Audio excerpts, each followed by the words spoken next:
Olá, eu sou o Macorati e nesta semana nós vamos continuar com os fundamentos da Link, apresentando as operações de junção, usando os operadores join e group join. As operações de junção, elas são usadas para buscar dados de duas ou mais fontes de dados com base em algumas propriedades comuns presentes nessas fontes de dados. Nós usamos os seguintes operadores nas operações de junção. O operador join, que é usado para unir duas fontes de dados ou coleções com base na propriedade comum e vai retornar os dados como um único conjunto de resultados. E o operador group join, que é usado para unir duas fontes de dados ou coleções com base em uma chave ou propriedade comum, mas o retorno é diferente, ele retorna um resultado como um grupo de sequências. Então esses dois operadores nós vamos usar para realizar as operações de junção. E nós podemos realizar diferentes tipos de junções, como inner join, right join, left join, full join e cross join,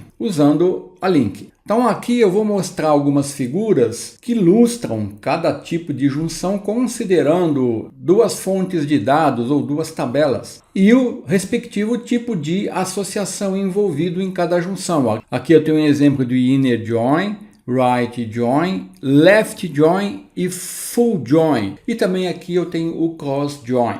E para realizar esses diferentes tipos de junção, nós vamos usar o operador join para associar elementos de sequências de origem diferentes, que não têm nenhuma relação direta no modelo de objeto. Então uma cláusula join, ela recebe duas sequências de origem como entrada. Os elementos em cada sequência devem ser ou conter uma propriedade que possa ser comparada com uma propriedade correspondente na outra sequência. Então a cláusula join, ela compara a igualdade das chaves especificadas usando a palavra-chave equals. E assim, todas as junções realizadas pela cláusula join são junções por igualdade. E a forma de saída de uma cláusula join vai depender do tipo de junção que nós estamos realizando. Pode ser uma inner join, left join, right join, dependendo do tipo. A forma de saída vai ser diferente. Então, o método link, que realiza a operação, ele trabalha em duas fontes de dados ou duas coleções. Uma coleção interna e uma coleção externa. Então, o método join, ele vai retornar uma nova coleção que contém os dados de ambas as coleções. Isso seria a mesma coisa que fazer um join usando a SQL. Então aqui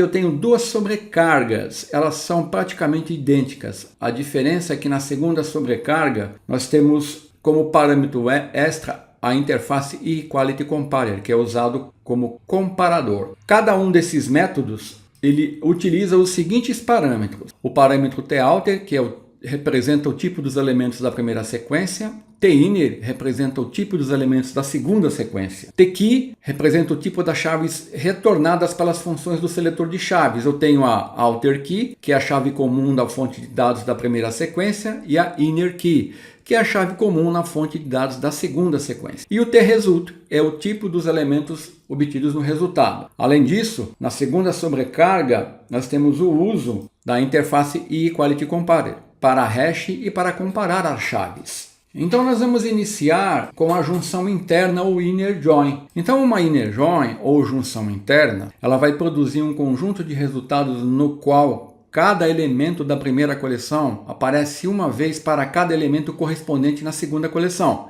E se um elemento na primeira coleção não tiver elemento nenhum correspondente na segunda coleção, ele não vai aparecer no conjunto de resultados. Então assim, a junção interna ela vai retornar apenas os registros ou linhas que correspondem ou existem em ambas as coleções sequências. Aqui nessa figura nós temos a ilustração do resultado obtido aqui, ó. Então só vai ser retornado o que for comum às ambas sequências aqui, que está sendo chamada de Table 1 e Table 2. Então, para mostrar um exemplo prático da consulta inner join, eu vou mostrar aqui um projeto que eu já criei e que nós vamos usar para isso. Então aqui, ó, eu tenho um projeto console que foi criado já, olha, eu já estou usando aqui o Net7 e eu estou com a versão do Visual Studio 2022 17.4.0 e já estou usando o Net7. Então aqui, ó, eu já tenho no projeto referenciado aqui, o Entity Framework Core SQL Server. Eu vou usar um banco de dados SQL Server. E eu tenho aqui o Entity Framework Core Tools, que eu usei para fazer o Migrations. Aí eu defini as entidades na pasta Entities. Eu vou trabalhar com uma entidade funcionário, olha, onde eu vou ter o ID do funcionário, o nome, o cargo e o ID do setor a que esse funcionário pertence. Aqui, essa entidade é a entidade principal, ou a entidade pai. E eu tenho aqui a minha entidade setor, onde eu tenho o ID e o nome do setor. Essa aqui é a entidade filha, que depende da entidade pai. A seguir aqui na pasta Context, eu criei o arquivo de contexto.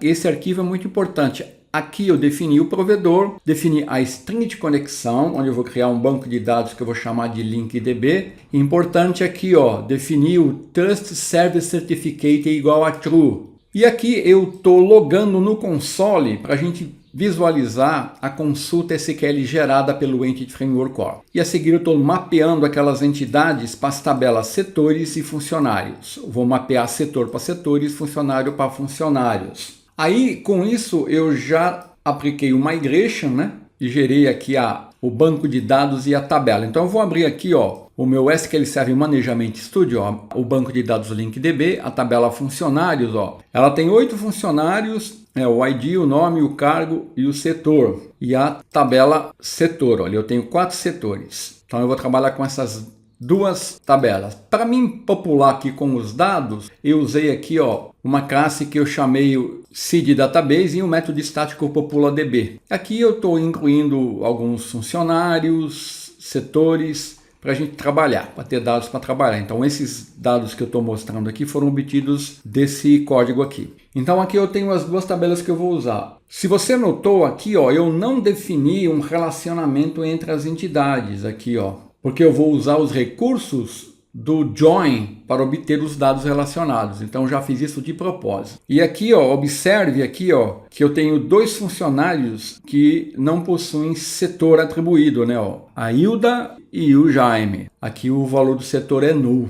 Então assim nós podemos abrir aqui a nossa classe Program. Então aqui eu tenho populadb que eu chamei para popular o banco de dados, né? Não vou usar mais. E aqui eu tenho o exemplo do InnerJoin, Estou chamando esse método aqui, e eu vou mostrar qual que é a sintaxe de método que nós usamos aqui. Então observe que eu defini aqui, uma consulta link, onde eu estou fazendo o InnerJoin, usando aqui, o método join. Então, eu estou definindo a fonte de dados externa, que é a minha tabela pai funcionários, está dando um join na fonte de dados interna, que é a minha tabela setores. E aí eu estou definindo a chave para mim poder comparar e obter os funcionários e seus relativos setores. Então eu estou usando a chave setor ID. Então ele vai comparar chaves em setor e funcionário e ver a qual setor o funcionário pertence pelo ID do setor. Aí eu estou criando aqui uma projeção, estou projetando os dados num tipo anônimo, estou gerando um tipo anônimo, olha.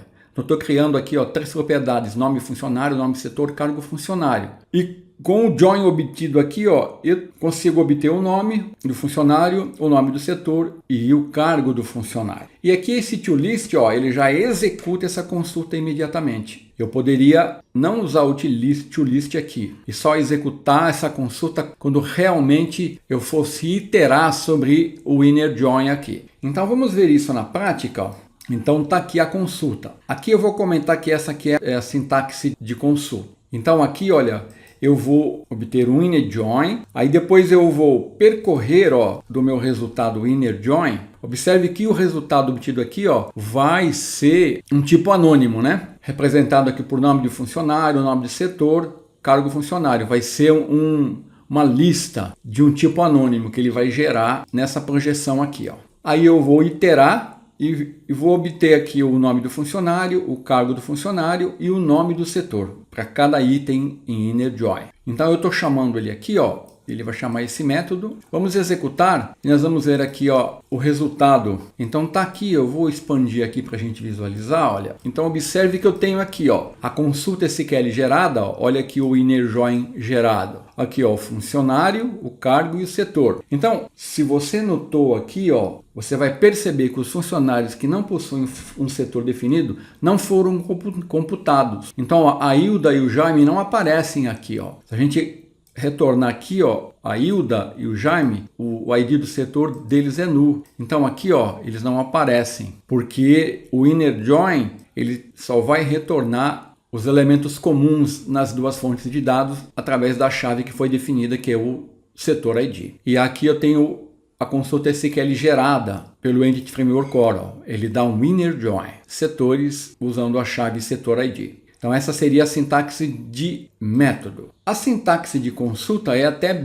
mais fácil de entender. Ó. Eu dou um from, defino aqui os funcionários como uma fonte de dados externa, join nos setores, que é minha fonte de dados interna, e aqui eu estou definindo aqui, ó, a condição para obter os dados, que é a chave. Olha o equals aqui, ó, ele vai comparar o setor ID do funcionário com o setor ID do setor. E aí eu vou gerar um tipo anônimo, dou um select new, da mesma forma que eu fiz aqui. Ó. Inclusive tive o cuidado de colocar os mesmos nomes para mim poder usar o código para iterar no inner join 2 aqui. Ó. E aqui o toList também, ele é opcional. Se eu não colocar o toList, ele não vai executar isso até que eu itere sobre inner join, que é o resultado que vai ser uma lista de objetos anônimos. Então, retornando aqui para o código, eu vou comentar o inner join e vou descomentar o inner join 2. Então, olha aqui, ó. E aqui eu vou colocar inner join 2. Você vai ver que o resultado vai ser o mesmo. Então, aqui eu tenho a sintaxe de consulta e aqui a sintaxe de método. Então, eu vou executar e você vai ver, olha, que o resultado é idêntico. Select from inner join, né?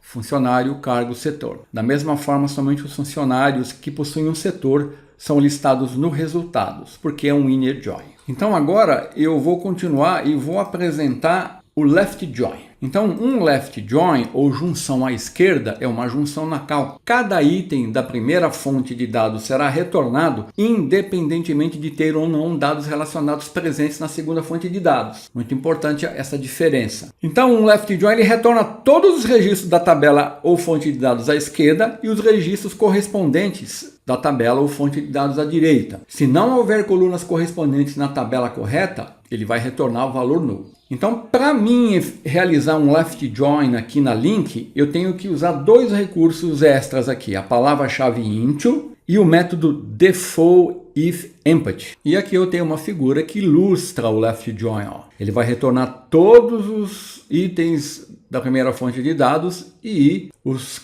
registros correspondentes na tabela à direita. Então, eu vou mostrar agora a sintaxe de consulta. Para o left join, eu não vou mostrar a sintaxe de método porque existem mais de uma variante e dependendo do cenário, muitas delas às vezes dão um probleminha. Então eu só vou mostrar a sintaxe de consulta. Então observe que aqui ó, no left join eu uso join. Eu espero retornar todos os registros da tabela à esquerda, que é funcionários, ó, minha fonte de dados externa. Estou dando um join na fonte de dados interno, definindo a chave. Aqui, observe que eu estou usando a palavra-chave into na consulta para formar um grupo ou continuar uma consulta depois que eu definir a criação desse funci setor grupo. É exatamente o que eu faço aqui. Ó. A seguir, eu defino uma consulta adicional depois da palavra into, com essa nova variável que eu criei aqui, ó, funci setor grupo, que foi definida aqui ó, no into. E observe que aqui eu tenho que aplicar também ó, o método defaultIfEmpty. Então esse método vai ser chamado em cada sequência dos objetos setores aqui correspondente. Ele vai retornar uma coleção que contém um único valor padrão se a sequência do objeto setor correspondente estiver vazia para fazer a correspondência com o objeto funcionário. Isso vai garantir que cada objeto funcionário seja representado na coleção de resultados. Então eu vou mostrar agora isso na prática. Ó. Eu vou comentar aqui a chamada do exemplo inner join e vamos ver o exemplo left join. Então no exemplo left join, ó, eu tenho aqui a sintaxe de consulta, onde estou dando um from na minha fonte de dados externa, dando um join ó, em setores, que é minha fonte de dados interna, definindo a chave, que é o setor, e aqui eu estou criando um grupo funci setor, e estou aplicando aqui ó, no resultado obtido o método defaultIfEmpty, e estou gerando como resultado aqui ó, uma lista de objetos anônimos. E estou dando o toList aqui, que é opcional, para mim obter. Observe que aqui eu vou obter o nome do funcionário, o cargo, o setor da mesma forma que o inner join. Então, executando aqui, ó, nós vamos ver o seguinte resultado. Ó. Observe que aqui eu tenho, ó, a consulta gerada, ó, é um left join, ó, left join. E observe que ele retornou todos os elementos da tabela funcionária. A Hilda, e como o valor de setor era nulo, ele não existia, eu não tenho um setor atribuído à Hilda, ele retornou aqui nulo. Mesma coisa para o Jaime Lacuste. E aqui eu posso confirmar que eu estou dando um left join ó, na consulta SQL gerada pelo Entity Framework Core. Então esse seria um left join. Então nós temos ainda que ver o right join, o full join e o close join. Então era isso por essa semana. Até a semana que vem, se Deus quiser.